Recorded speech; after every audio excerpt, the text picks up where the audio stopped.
সাকিব। আজ আমি দেখাবো অটোমেশন কিভাবে কাজ করে। তবে মূল ভিডিও যাওয়ার আগে একটা কথা বলে রাখি, আমাদের যে নন ডিপার্টমেন্টাল কোর্সগুলো আছে, লাইক ফাইন্যান্স 101, ইংলিশ 101, সেইগুলো টার্ম পেপার জমা দিতে হয়। আর এই টার্ম পেপারের জন্য আমাদেরকে গুগল ফর্ম বানিয়ে ডেটা কালেক্ট করতে হয়। কিন্তু সবচেয়ে বড় সমস্যা হচ্ছে ঠিকমতো রেসপন্স পাওয়া যায় না।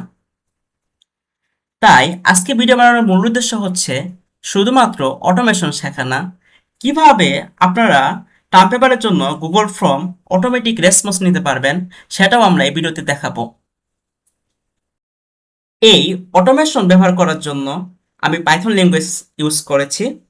স্ক্রিনে আপনারা যে কোডটি দেখতে পাচ্ছেন, এটি রান করার জন্য আমি মূলত কিছু লাইব্রেরি এবং মডিউল ব্যবহার করেছি। প্রথমে আমি ইম্পোর্ট করেছি সেলেনিয়াম লাইব্রেরি। এটি ব্রাউজারকে অটোমেটিক কন্ট্রোল করার জন্য এবং ফর্মের কোশ্চেন বাটন খুঁজে পাওয়ার জন্য। এরপর নিয়েছি পাইথনের বিল্ট ইন টাইম মডিউল, যা কোডের স্পিড কন্ট্রোল করবে। সর্বশেষ নিয়েছি র্যান্ডম লাইব্রেরি, যা আমাদের উত্তরগুলোকে সাফল করতে সাহায্য করবে।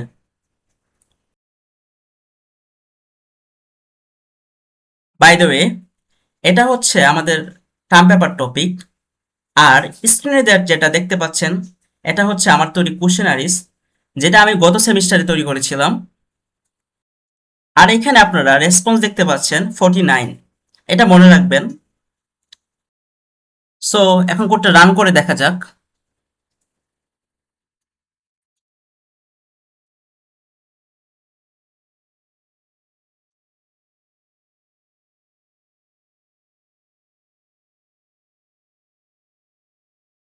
এখানে আমি প্রোগ্রামকে এমনভাবে সেট করেছি যা ডাটা নিজে সাপোর্ট করবে, একদম হিউম্যান বিহেভিয়ারের মতো। মানে একজন মানুষ যেভাবে চিন্তা করে আলাদা আলাদা অপশন সিলেক্ট করে ঠিক সেভাবে অটোমেটিক অ্যান্সার দিবে।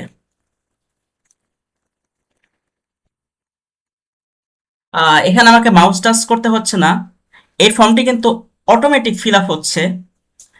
এই স্ক্রিপ্ট ব্যবহার করে আপনি চাইলে 100, 200, 300 বা যতগুলো প্রয়োজন রেসপন্স নিতে পারবেন। এখন এখন আপনাদের মধ্যে অনেকে হয়তো বা বলবেন, ভাইয়া অনেক ফর্মে তো বট ডিটেক্ট করার জন্য জিমেল লগ ইন বা জিমেল ভেরিফিকেশন অন করা থাকে, তখন কি হবে? ওয়েল, সরি টু সে, এর চেয়ে অ্যাডভান্স লেভেলের টুলস আছে যা দিয়ে ফেক জিমেল লগ ইন করেও বা টেম্পোরারি জিমেল লগ ইন করেও পারফেক্টলি কাজ করা যায়। যদি টেক্সট বা ডিসক্রিপটিভ কোশ্চেন থাকে, সেটাও পারফেক্টলি অ্যান্সার করতে পারবে লাইক হিউম্যান বিহেভিয়ারের মতো। বাই দ্য ওয়ে, এটা কোড রান হয়ে গেছে, আপনারা ডান পাশের স্ক্রিন দেখতে পাচ্ছেন। আর এখানে ফর্ম সাবমিটেড 3, 4, একটা সাবমিট হওয়ার পর এখানে ফর্ম সাবমিটেড লেখা থাকবে। আর প্রোগ্রামটি আসলে কাজ করছে কিনা সেটা আমরা দেখব। সেটা দেখার জন্য আমাদের গুগল ফর্মে যেতে হবে। গুগল ফর্মে কিন্তু আমরা 49টি রেসপন্স দেখেছিলাম, এখন দেখব কতগুলো আছে। এই যে 58 রেসপন্স হয়ে গেছে, তার মানে প্রোগ্রামটি কাজ করছে। এন্ড এইগুলো হচ্ছে অটোমেটিক ভাবে নেওয়া রেসপন্স। সো আজকে ভিডিও এই পর্যন্তই।